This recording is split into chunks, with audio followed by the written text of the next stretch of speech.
Ok, Boker Tov d'abord, Shavua Tov. Alors voilà, comme je crois que c'est plus ou moins les mêmes filles du premier cours, on est voilà, le dimanche 7 septembre. Alors comme je vous l'ai expliqué déjà, je regarde pas vraiment la caméra parce que j'enregistre en même temps le cours sur YouTube, donc c'est un petit peu compliqué pour moi. J'espère que ça s'est bien passé le premier semestre, que tout le monde a reçu les contrôles. Je sais pas si tout le monde a été noté, enfin de ce que j'ai reçu, j'ai noté. Le reste, je sais pas du tout. J'ai fait en sorte vraiment de faire passer tout le monde. C'est pas toujours évident parce qu'il y avait des contrôles qui étaient très concis et l'eau, il y en a d'autres qui étaient un petit peu moins. Mais bon, comme je vous ai déjà expliqué, moi mon but c'est pas d'être que à l'école, c'est vraiment que vous preniez surtout des outils pour vous attacher toute la vie. Alors voilà, comme vous avez pu voir, le deuxième semestre, on a choisi avec Laura Voren sur la joie. Ça rejoint évidemment l'Emouna le Bitachon, puisque quelqu'un qui est joyeux, ça relève beaucoup d'Emouna le Bitachon, en sachant que tout ce qu'Hachem il fait, c'est les Tova, tout ce qu'Hachem il nous fait, c'est pour le bien. Et dans une génération où on est un petit peu enfin c'est assez particulier ce qu'on vit entre le Covid, entre les vaccins, pas les vaccins, est-ce qu'on doit les faire, on doit pas les faire, est-ce qu'on va revoir la famille de Khoutzlaret, on va pas la revoir, est-ce qu'ils vont pouvoir faire leur alia ou pas, la Parnassa, voilà, dans les Oulamé Rouim, est-ce qu'on va pouvoir rentrer, on va pas pouvoir rentrer, celui qui est vacciné pas. Le DOR, la génération, elle est vraiment mes boules bellettes. D'accord, on est vraiment, on sait pas trop où on habite, la vérité. Et en fait, la seule chose qui va nous permettre justement de sortir de cette galoute, de cet exil, en tout cas de manière momentanée jusqu'à que Bezrat Hachem, on ait vraiment la Géoula vraiment le plus rapidement possible. En tout cas, c'est la Simcha. On sait très bien qu'on est sorti en galoute, en exil à cause d'un manque de joie. Et la seule chose justement qui nous amènera la délivrance d'abord personnelle, parce qu'il faut comprendre qu'avant d'arriver à une Géoula du Ham Israël Klalit, ça passe d'abord aussi par une Géoula pratique, c'est-à-dire une délivrance personnelle. Quand une personne elle est joyeuse dans sa vie, en fait, ça lui permet de surmonter tout ce qu'elle peut, tout ce qu'elle a à surmonter, tout son lot que sa Neshama elle a choisi avant de descendre sur terre. Alors, attendez, je voudrais juste faire ce cours, les Nishmat de mon oncle, parce que ça va faire déjà 11 mois qu'il est parti du Covid, c'est impressionnant. C'est le Rav Saadia Benayon Ben Chana Bezrat Hashem, que bah, ça skara de 11 mois aujourd'hui. Et vraiment que Kadesh Borou, voilà, il nous envoie vraiment la Géoula, qu'on puisse revoir tous nos proches et Bezrat Hashem, qu'on entende surtout des bonnes nouvelles. Maintenant, il y avait une qui s'appelait Sonia Leyubomirski. Elle dit comme ça: les gens heureux sont plus sociables et énergiques, plus charitables et coopératifs, plus appréciés par les autres, plus flexibles, plus ingénieux et productifs, de meilleurs leaders et négociateurs, plus résilients face aux difficultés de la vie, en meilleure santé et gagnent beaucoup plus d'argent et vivent beaucoup plus longtemps.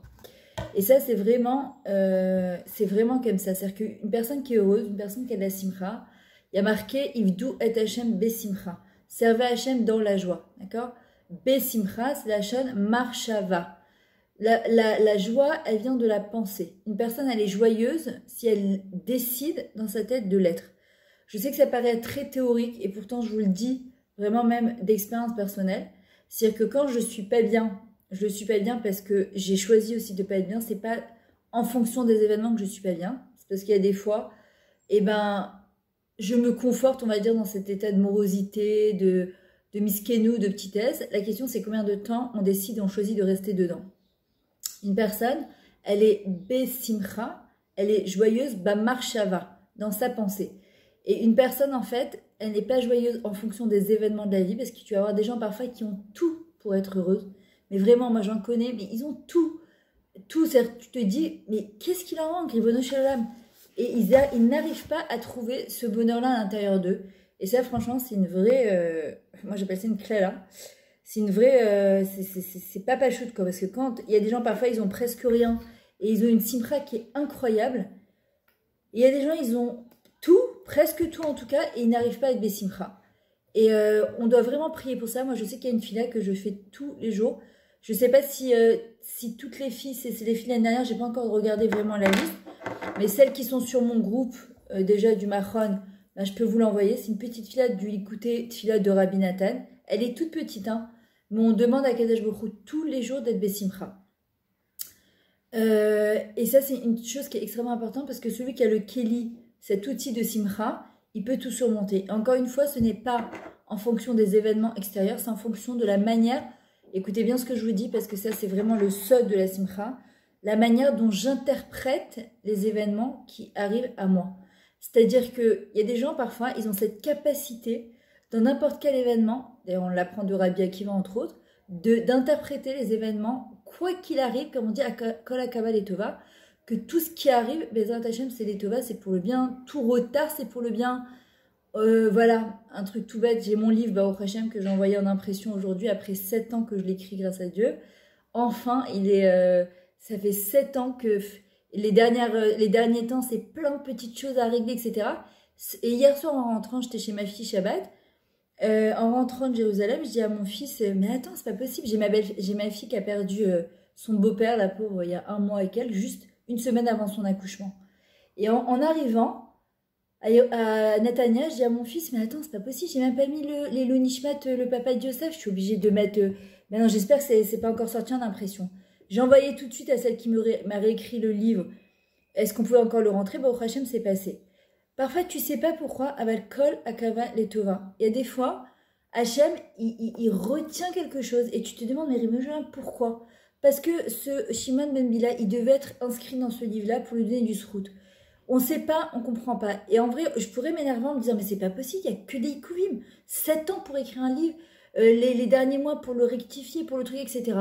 Mais si on comprend que Akadosh Baruch Hu, il est derrière tout ça, et qu'il y a des événements, et que Hachem, il est derrière tous ces événements, alors au lieu de manquer de joie, en fait, on va justement, quoi qu'il arrive, on va choisir, parce qu'encore une fois, je vous dis, c'est un choix, le bonheur, c'est un choix, la simcha d'être besimcha, c'est un choix, et c'est indépendant complètement des événements qui arrivent à nous.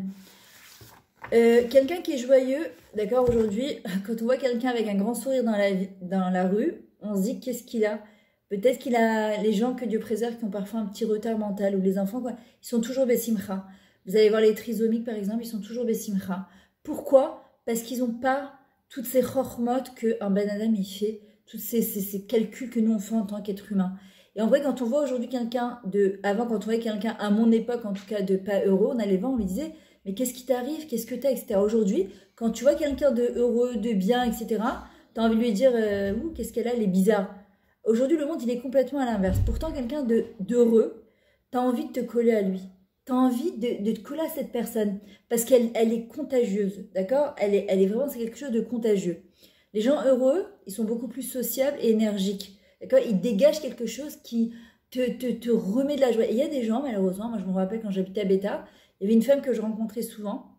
À un moment, j'ai décidé, c'est quelque chose que j'aime pas faire, mais j'ai changé de trottoir. Chaque fois que je la rencontrais, elle me racontait toutes les histoires de Pierre Balmar. Celui-là, il s'est fait crasser, celui-là, la maladie, celui-là, il versé, celui-là, elle est morte. C'était un coup de massue de bon matin, une zrika, mais de bon matin, où ça t'explosait ta journée. Un jour, j'ai demandé à l'époque à ma rabbinite, la rabbinite Fik, et elle m'avait dit, Simoulev la Neshama, faites attention à votre Neshama. Ça veut dire quoi? Parfois, on veut jouer à, excusez-moi l'expression, à Sainte Mère Teresa. On croit pouvoir porter le monde sur nos épaules et pouvoir aider le monde entier. Et après, ça te met en coup de massue. Celle qui a la capacité, la beauté. Mais si après chaque conversation avec Pierre, Paul, Jean-Jacques, t'es complètement amorphe, c'est comme écouter les Hadashot, d'accord? Il faut être au courant, ça c'est une évidence d'être au courant d'un petit peu ce qui se passe dans le monde. Mais évidemment, c'est toujours à petite dose, parce qu'après, ça nous met complètement à plat.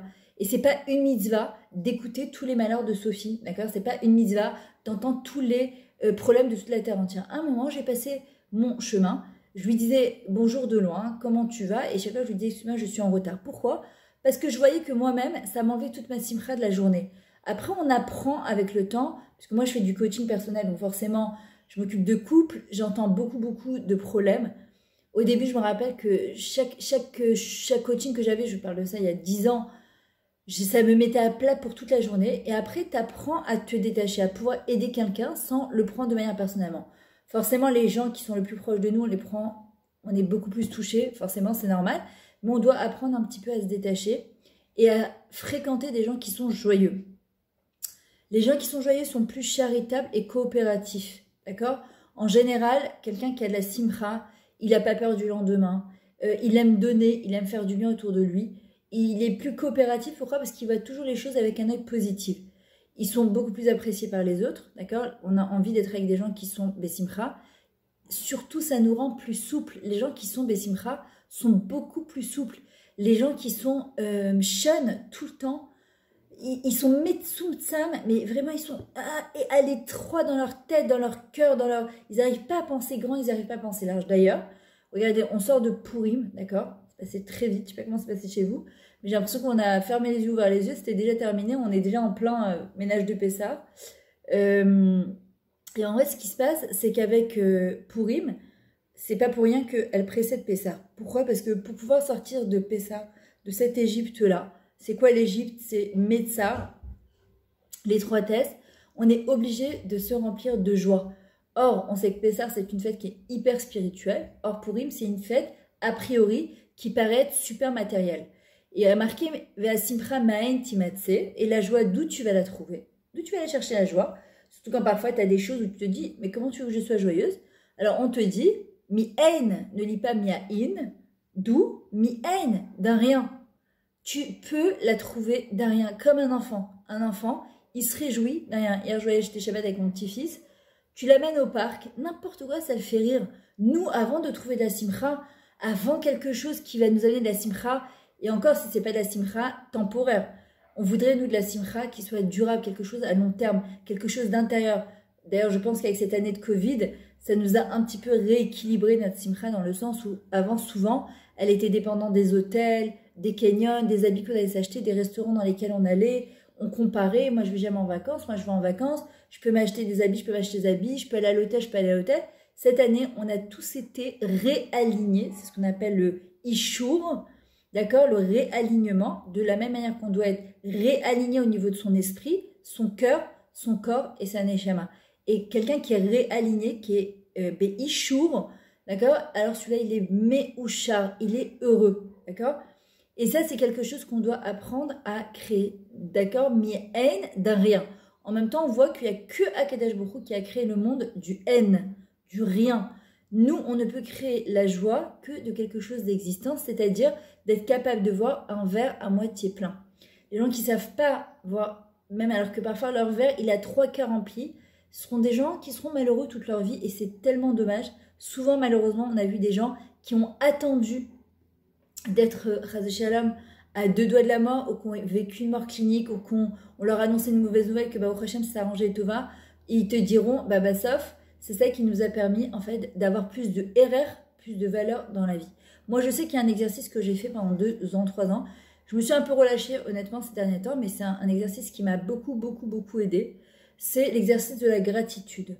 C'est-à-dire que pour arriver à la joie, il y a 2 kélim, 2 outils qui sont exceptionnels et indispensables. Je me rappelle à l'époque, j'avais un gros problème de joie, j'arrivais pas à sourire beaucoup. Et je me souviens que j'avais compris que si on voulait sortir de galoute, on était obligé de sourire. Donc un jour, je me suis levée, j'ai dit, tu sais quoi, à partir de maintenant, je vais être super Bessimcha. Sauf que le jour où j'ai décidé ça, j'ai jamais été aussi simchon de ma vie et je ne comprenais pas pourquoi. C'est là que j'ai compris que pour arriver à la simcha, il fallait passer par 2 choses qui étaient indispensables. C'est la Emouna et la Hakaratata, la confiance en Hachem, parce que si t'es Ma'amina que Hakol et tout, vrai que tout vient d'Akadosh Baruch Hu, alors pourquoi je serais triste? Et la deuxième chose, c'est la Hakaratata, le Yehudi, c'est la chaîne Hodaya, le juif, c'est la chaîne Hodaya, être capable de dire merci. Et moi, cet exercice, je l'ai fait pendant plus de 2 ans, je peux vous garantir que ça m'a changé ma vie. C'est avant de dormir, vous prenez un cahier, un petit cahier sympa, et vous marquez 3 points positifs que vous avez eus dans votre journée. Même si a priori vous avez envie de marquer que votre journée elle a été pourrie. Et là, des fois tu te dis mais qu'est-ce que c'est que cette journée? Je me suis levée du pied gauche et toute la journée elle a été tordue. J'ai raté mon but, j'ai pas réussi à faire ci, j'ai pas réussi à faire ça. Alors on te dit, malgré tout, c'est quoi le Yehudi? C'est celui qui sait l'éhodot. L'éhodot c'est et en même temps reconnaître que tout vient d'Hachem. Donc si tout vient d'Hachem, je m'approcherai triste. Et deuxièmement, l'éhodot c'est remercier pour tous les petits, les moins petites choses de la vie. C'est-à-dire tu prends un cahier et tu marques par exemple, voilà aujourd'hui j'ai eu ci, j'ai eu ça, etc. Et tu vas voir que plus tu as marqué et plus ça va influencer sur ta vie. Deuxièmement, quand tu fais ça juste avant de t'endormir, qu'est-ce qui se passe? bah, le lendemain matin, parce que quand on s'endort par exemple avec des mauvaises nouvelles, d'accord, quand on s'endort avec Facebook où tu vois tous les malheurs du monde entier, où tu regardes les Hadashot, qu'est-ce qui se passe? Ça influe sur ton cerveau toute la nuit. Et quand tu vas te lever le matin, tu sais pas pourquoi t'es pas bien. Tu essayes d'être bien, tu essayes d'avoir de la simra et t'es pas bien et tu comprends pas pourquoi. Moi, en ayant fait cet exercice, c'est-à-dire quand tu t'endors, une fois que tu as fait ton Kriyat Shema Lamita, tu prends ton cahier à côté de toi et tu marques, tu dis merci Hachem. Cette journée, voilà ce que j'ai eu, ça et ça, ça. Il y a des fois, je marquais, je m'en rappelle, avec un smile à l'envers, nana, c'était pas top, mais je sais que c'est des tova. Le matin que tu te lèves, tu es beaucoup plus rigoureux. Les gens qui font cet exercice de Hakarat Hatov et d'essayer de chercher du bien-être et de remercier Akadosh Baruch Hu, il faut savoir qu'ils vivent en moyenne 7 ans de plus, que s'ils ont des problèmes chroniques, eh ben, ils peuvent même disparaître. Et troisièmement, ce sont des gens qui retrouvent un sommeil qui est réparateur. Moi, je me rends compte qu'aujourd'hui, il y a beaucoup de gens qui sont devenus insomniaques. Pourquoi? Parce qu'on n'est pas ragoua, on n'est pas calme de l'intérieur. Comme on arrive aussi au bonheur. C'est quoi le mot ragoua? Être calme, c'est du mot roga. C'est être capable de vivre l'instant présent. On est toujours dans le passé, on anticipe le futur. Or, le passé, c'est révolu. Le futur, c'est un mystère. Le présent, c'est un cadeau.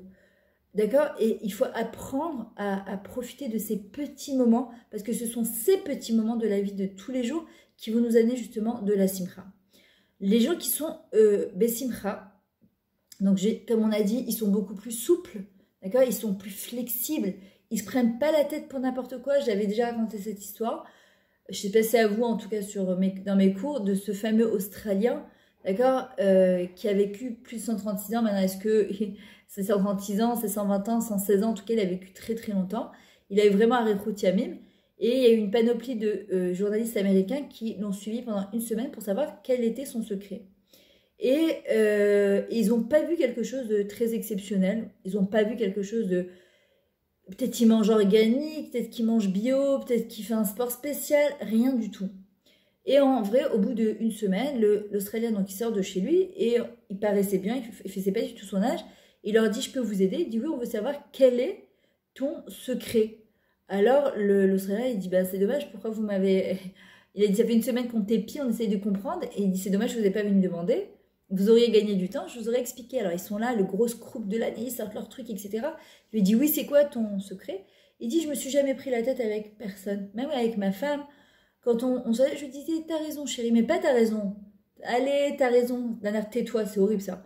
C'est t'as raison. Tu sais quoi? J'ai un céder à diffuser, j'ai un ordre de priorité dans ma vie. J'ai pas envie de me prendre la tête pour ces bêtises-là. Et l'américain, les journalistes sont là, ils disent, non, mais tu crois pas qu'on a attendu une semaine pour marquer un scoop pareil? Tu rigoles ou quoi? Et l'Australien qui répond, il dit, tu sais quoi? Toi aussi, t'as raison. Quelle question que je me prenne la tête avec toi? Il y a des gens, ils sont flexibles dans la vie, il y a des gens qui sont cool, ils sont détentes, les gens qui sont heureux, ils ont cette capacité de voir avec beaucoup de recul.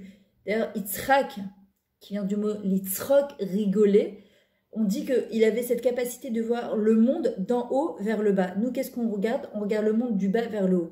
C'est-à-dire qu'on essaie de faire un lien entre le monde du bas et le monde du haut. Yitzhak, il rigolera. Ok? Pourquoi? Parce que il avait cette capacité de voir le monde par en haut, c'est-à-dire avec les yeux d'Akadosh Baruch Hu. Moi, je sais que quand je suis pas bien, je dis à Akadosh Baruch Hu, prête-moi s'il te plaît tes lunettes. Permets-moi de regarder à travers tes yeux à toi. Parce que c'est évident que si je regarde avec tes yeux à toi, ma vie, elle sera différente. C'est pas vrai, dans les Télim, David Ameller, il dit « Ve'az imales rokpinu shonenu rina » et notre bouche, elle se remplira de rire et nos langues de joie. Pourquoi? Parce que on n'arrivera même plus à s'arrêter de remercier. D'ailleurs, le dernier korban qui restera à la fin des temps, Bezrat Hashem, quand il y aura Mashiach, c'est le korban Toda. Il n'y aura plus de korban, puisqu'on n'aura plus rien à expier. Le seul sacrifice qui restera, c'est le korban Toda. C'est ce qu'on dit dans le Nishmat Golchai. Hashem. Hashem, ça ne nous suffit pas de combien on doit te remercier et combien on doit te remercier et qu'on peut te remercier. Et que on dit, si on devait te remercier, tu prends toute la mer, ça ne suffirait pas. Et bien maintenant, on commence à faire cet exercice de remerciement, d'accord, vous allez voir comment ça amène du bonheur. Et en fait, tu te rends compte, dans les moindres petits détails de la vie, combien Hachem, il est chesed vers Ramim, malgré tout ce qu'on entend, et malgré tout, malheureusement, on entend aussi beaucoup de tsarot. Mais justement, dans ces tsarot-là, Kadosh Baruch Hu, il dit, remettez-moi à l'intérieur, rajoute le Aleph. Le Aleph, c'est Hashem Echad. Et ça fait Otsarot. C'est quoi les Otsarot? Ce sont des trésors. C'est-à-dire que si tu veux être Bessimcha, rajoute Hashem dedans. Et demande-lui chaque fois, mais Hashem, qu'est-ce que tu attends de moi? Comment je peux te faire plaisir? Si tu m'as mis dans cette situation, c'est que tu attends quelque chose de moi. Les gens qui sont Bessimcha, ils sont beaucoup plus ingénieux. Pourquoi? Parce que la Simcha, elle ouvre l'esprit. Alors que la tristesse, elle nous rentre en Égypte. C'est comme Mitzrayim Tsar. D'accord? Tsar, l'étroitesse d'esprit, ça nous empêche de voir les choses de manière bien et comme il faut. Et qu'est-ce qui a marqué? Betsaratam et Chaftemli. Dans le Tsar, dans l'étroitesse, faites-moi de l'espace. Ouvrez. D'accord? Les gens joyeux, ils sont capables de... Ils sont généreux. Je me rappelle, j'avais une tante, ma tante Serouya, Baya Marie. C'est la sœur de ma mère, Zichron Evracha. C'était une femme qui était d'une joie. Elle avait carrément... Les clowns d'hôpitaux n'existaient pas encore. Et elle avait une carte d'entrée pour les hôpitaux gratuites. Elle allait dans les hôpitaux à Paris, je me rappelle. Elle faisait rire les malades. Elle n'était pas payée pour ça, elle le faisait gratuitement. Et ma mère, elle me raconte des histoires quand ils étaient à Tunis, mais je mourais de rire. Et c'était... Chaque fois que tu la voyais, elle rigolait. Et elle avait aussi cette capacité de chesed. Je me souviens, c'était des gens qui n'avaient pas du tout d'argent. Vraiment, ils vivaient de manière très, très juste. Ils étaient vraiment de manière très humble. Et pourtant, tous les vendredis soirs, sa table, elle était ouverte. Couscous boulette, sa table de chalat, celui qui voulait venir. À l'improviste, il savait qu'il pouvait aller chez ma tante. Et Hachem, il les a récompensés. Parce que mon oncle, Hachem lui a envoyé la réfouche chez ma Bezrat Hachem, il a, à l'âge de 50 et quelques années, je crois, Hachem, il m'a mâché Gilgallo Ata. Sa parnassa et Blenara, il est devenu super, super riche. Alors qu'ils ont vécu dans des HLM de manière très modeste. Les gens qui sont Bessimcha, ça leur amène de la bracha dans la parnassa, du chesed. Et ça ouvre les portes. Il faut savoir que ça ouvre les portes. Ils sont beaucoup plus productifs quand on est Beatzvut. On n'arrive à rien faire. On n'est pas capable de faire quoi que ce soit. On devient des meilleurs leaders, des meilleures femmes, des meilleures mamans, d'accord, des meilleurs Ovdei Hashem, et on arrive à mieux tenir sa parnassa. Et surtout trouver des solutions.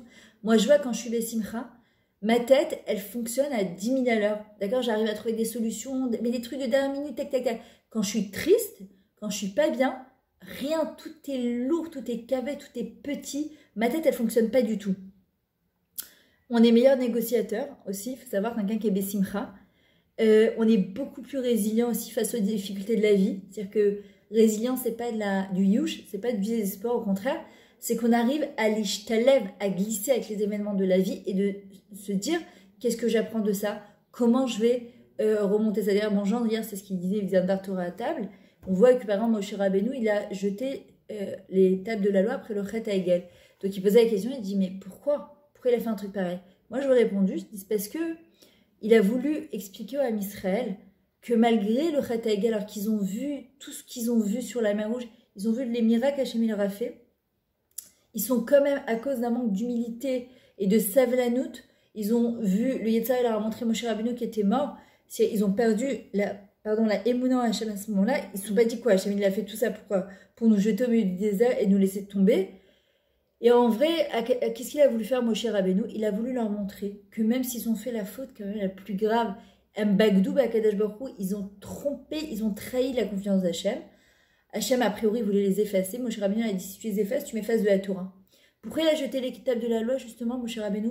Pour leur dire que même si, voilà, j'ai pris les louchot à bride, c'est-à-dire qu'Akadosh Baruch Hu, il avait écrit avec sa main, je les ai jetés par terre, et Akadosh Baruch Hu, il nous m'a quand même redonné des louchot à bride, et j'ai refait descendre une Torah. C'est-à-dire que même si on est au plus pire du plus bas, au plus bas du plus bas, qu'on s'est comporté de la manière la plus horrible, et on a fait les avérotes les plus graves, et qu'on a l'impression qu'il n'y a pas de tikkun, il n'y a pas de takana, Moshe Rabbeinu vient nous dire, les doré dorot, la netza nesachim, la tchouva, elle existe. Et quand une personne fait tchouva, ça lui amène de la simcha. Pourquoi? Parce qu'elle comprend qu'elle est encore vivante. Parce que j'écoutais un cours du Rabban Jitrit où il disait un truc extraordinaire. C'est un cours sur le couple où il disait, parfois on ne veut pas pardonner à son mari, on ne veut pas pardonner à ses parents, on ne veut pas pardonner à un enfant, on ne veut pas pardonner. Il disait, mais si on voit une personne, elle est encore vivante, c'est-à-dire qu'Hachem, il croit encore en elle.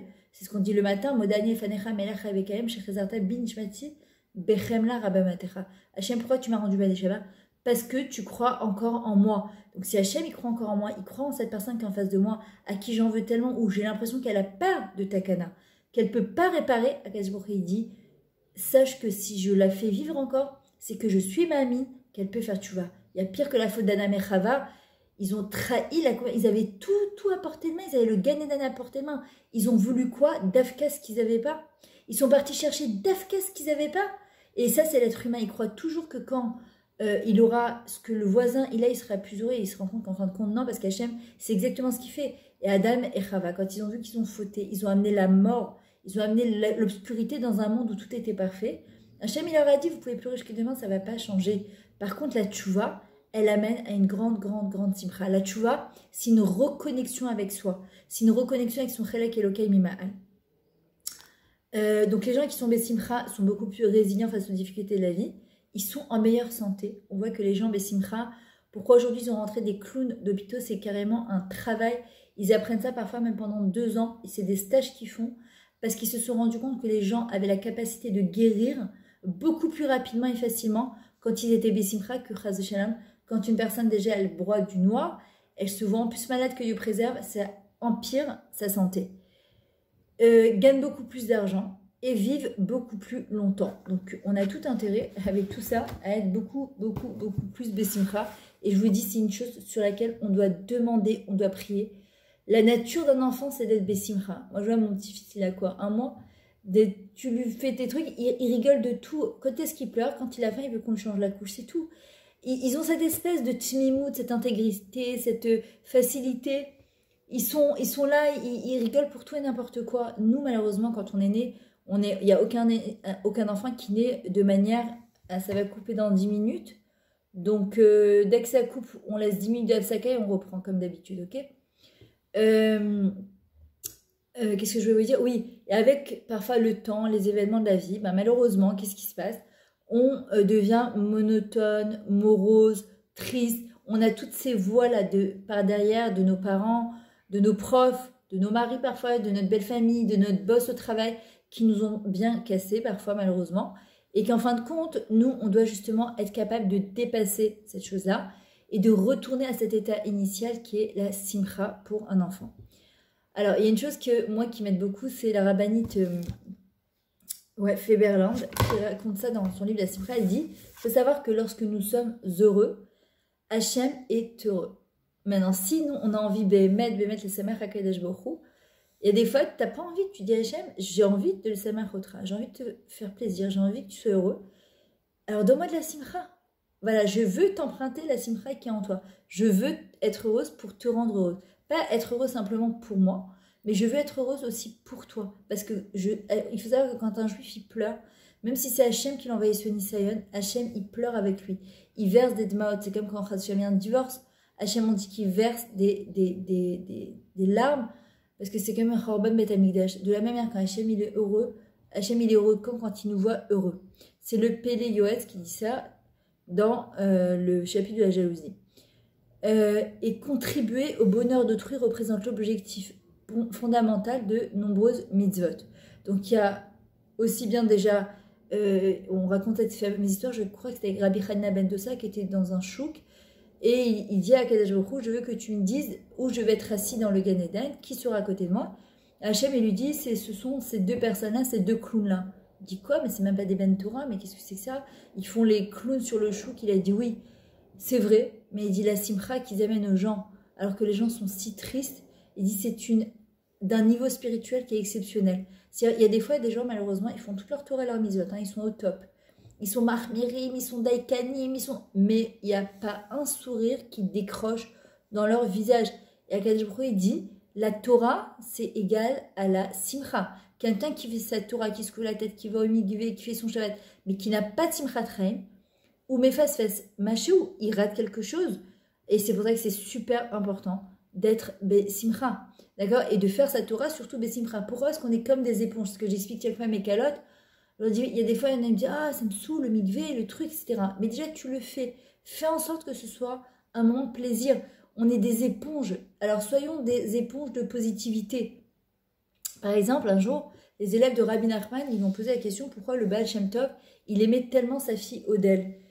Et le Rabbi Nachman, il a répondu, il dit, parce que Odel, la fille du Baal Shem Tov, sa seule matara, elle disait toujours, elle marchait, elle disait, comment je peux faire plaisir à Hachem? C'était son seul but, comment je peux faire plaisir à Kadash Baruch Hu. C'était sa plus grande simcha, c'était de faire plaisir à Hachem.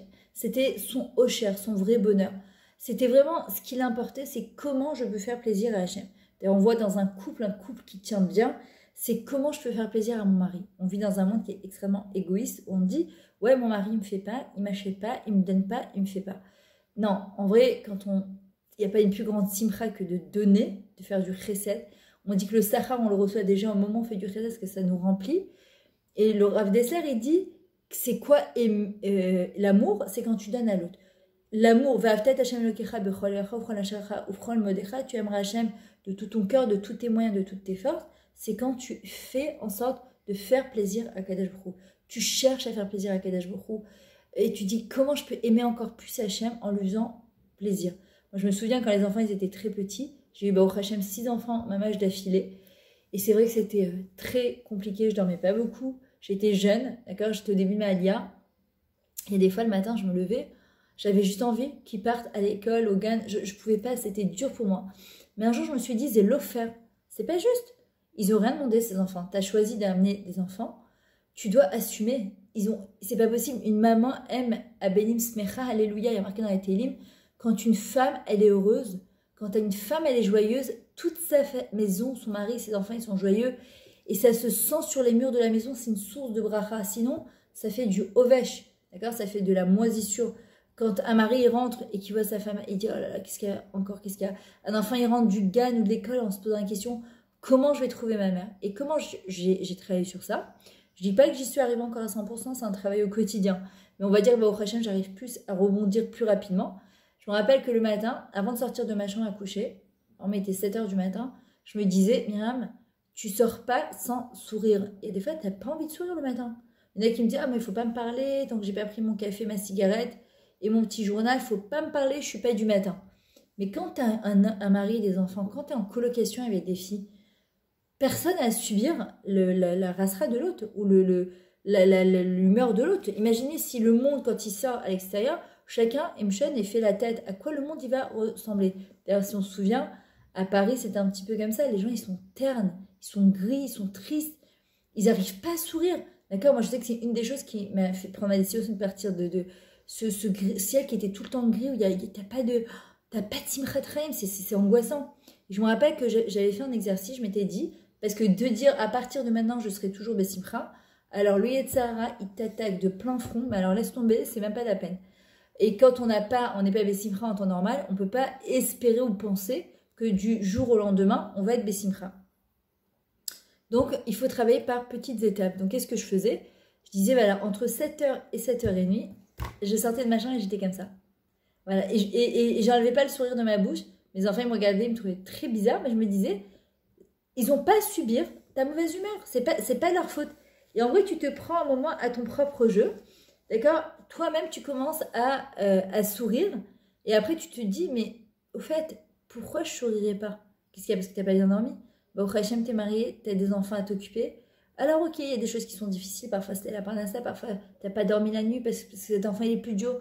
Parce que tu l'as renvoyé de l'école. Parce que, ok, mais pourquoi je ne sourirais pas? Il y en a qui vont dire, mais pourquoi je sourirais?